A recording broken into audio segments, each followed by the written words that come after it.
Bienvenue sur la chaîne thématique de la société d'avocats Proxima.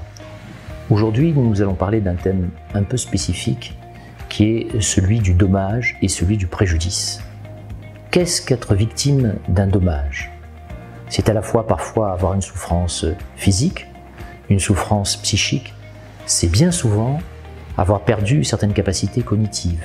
La cognition, c'est la capacité qu'a notre cerveau à accepter, recevoir et traiter de l'information. Lorsque l'on a des troubles de l'attention, des troubles de la concentration, des troubles de la mémoire, on a ce que l'on appelle des troubles cognitifs. Il est indispensable, lorsque l'on demande une indemnisation, de comprendre comment se définit ce dommage. C'est à la fois de la souffrance du blessé, la souffrance de la famille, un préjudice psychologique, un préjudice physique et souvent aussi un préjudice cognitif. Mais le préjudice n'est pas le dommage. Le dommage, en fait, est ce qui porte atteinte à notre corps, à notre esprit, à nous-mêmes. Le préjudice est sa traduction sur le plan financier. Et le travail de l'avocat est de faire en sorte que ce dommage, une fois qu'il a été évalué, devienne un préjudice. Encore faut-il comprendre de quoi on parle. Souvent, dans le passé, le dommage et le préjudice étaient réduits à l'analyse des lésions. C'était évidemment une erreur considérable.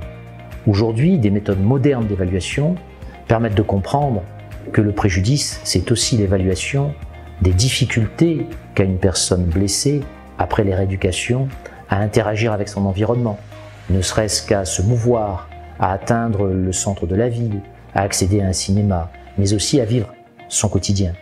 C'est dans ce contexte que des évaluations sont indispensables, pas seulement des évaluations médicales, mais aussi des évaluations neuropsychologiques parfois, pour les troubles cognitifs, ou des évaluations ergothérapiques pour comprendre au quotidien ce qu'est la vie de la personne et quelles sont ses difficultés. L'objectif, c'est celui d'obtenir à la fois l'indemnisation du dommage, mais aussi sa traduction, le préjudice. Pour cela, les méthodes à mettre en œuvre nécessitent des réseaux de compétences. Notre cabinet est au cœur de ces réseaux et les active à chaque fois, pour chaque dossier, afin que l'évaluation ergothérapique situationnelle ait un rôle complémentaire au regard de l'expertise médicale. C'est cette double expertise, celle de l'expertise médicale, mais aussi de l'expertise ergothérapique, enfin l'expertise neuropsychologique, qui permettent une juste indemnisation du dommage et du préjudice. Merci d'avoir consulté cette vidéo. N'hésitez pas à nous suivre sur notre site internet, notre blog et les réseaux sociaux où nous sommes présents de manière continue. À bientôt.